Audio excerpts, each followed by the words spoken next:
one is understand your style. Step 2 is create a budget, right? And, right, a budget and a plan. So that's one of the biggest issues that I have is finding a plan and putting that plan into action. So once you've got that plan, you've got your style, what else how do we move into phase 3?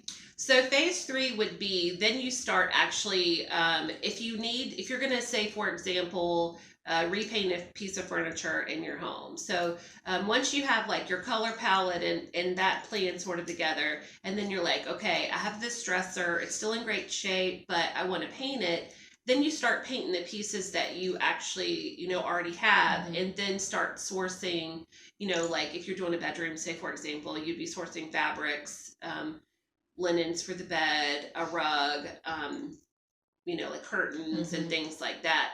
And then once you're finished with that part, like sort of like the DIY kind of part and then the shopping kind of part, then you would go and find some accessories. And you can find great, accessories at anywhere from the thrift store to Ballard Design, Pottery Barn, West Elm, places like that, Home Goods, TJ Maxx, Marshalls.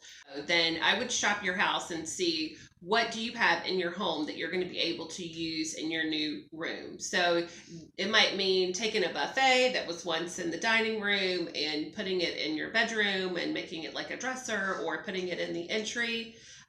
So I would definitely shop your house first, because this will not only help you with your budget, but it will also save you some time from having to like go around and shop at a bunch of different places.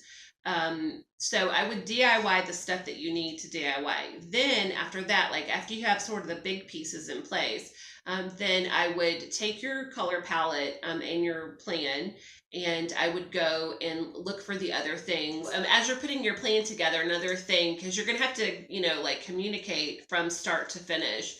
Especially if you're in a home, with other people, someone else that you love, your partner, husband, wife.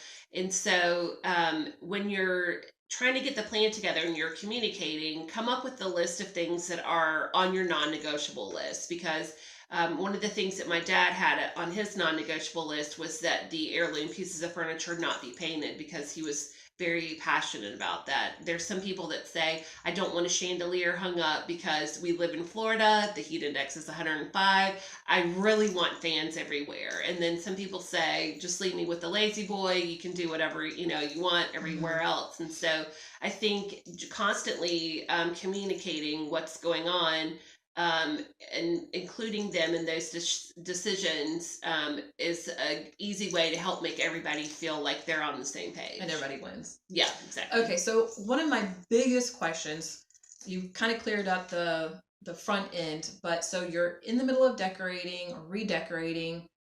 Scale. I think scale is hard for everyone. And yes. I think that I've nailed it, and then I realize not so much, right? Like I've got this light that I really, really liked that was in my color scheme, was really cool, but it's getting lost in the room. You can't really see it. It's not a focal point. So how do I make those focal points really the focal point and highlight them? And how do I scale my room appropriately? Because I have not ever seemed to master that. I think when you are creating a focal point, so like most of the time, if you're in a living room, your focal point is going to be, if you have a mantle, say a mantle or your TV area, or if you're in an office, your focal point might be like this bookcase in the back, or there's a desk that's right over to our right-hand side. If you're in a bedroom, your bed is going to be the focal point. Mm-hmm. So depending on the height of your biggest piece in the room, you have to scale all the pieces around it according to that biggest piece. Oh, that's interesting. So, for example, not to go back to our parents, but they have a ginormous 4-poster bed. And when we were trying to figure out what best to put, they had these little small, tiny nightstands, and it came as a suite. When they first bought it like 50 years ago. Mm-hmm. And it was like awful. I mean, the bed was like huge, and then like a little tiny, like nightstands next to it. And so what we did was we took dressers and put the dresser and a desk on either side, and that way the lines from the top of the bed until the top of the dresser was less Right. than what it would have been, because it read like a gigantic gap. So I think if you're looking at the biggest piece, you want to decorate around the focal point, and then bring in pieces that are to scale for the focal point. So if you start with the focal point, it makes it a little bit easier. Work from there out. Right, exactly. Okay, so once you have your budget and your plan, and you've started to buy items, and you've got your focal point, you've staged your room the way that you want it to be, you've got your scaling correctly figured out. What is the next step? You're finishing everything and you're bringing it all home. The next step is to add texture. So you can add texture with old books, nubby fabrics like a throw, or sheets like hemp sheets or something like that.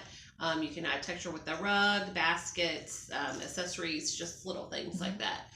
That will help you have like a cozy and inviting home when you have extra layers of texture. So is it possible to have too much texture? Because if you're going to fall victim of something like that, it's going to be me. So clarify, can there be too much texture or conflicting textures that doesn't work together?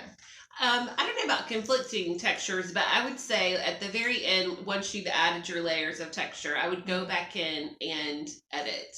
The easiest way to do this, what we see when we're taking in a whole room and what we take in one shot through our camera lens or phone or something like that, is not necessarily the same thing. And so I would take, if you're almost done and you're like looking at little vignettes that you've put together, or if you want to see if the scale is right on something, I would take your phone and take a picture of it, because a lot of times it'll show you what you're missing. Right. It'll show like gaps and you need to change the height of something, or it'll show you that the color's off a little bit, or it'll show that you have competing textures. But adding a layer of texture is a super easy and budget-friendly way to bring it all home. Yeah, bring it all home. Yep. Awesome.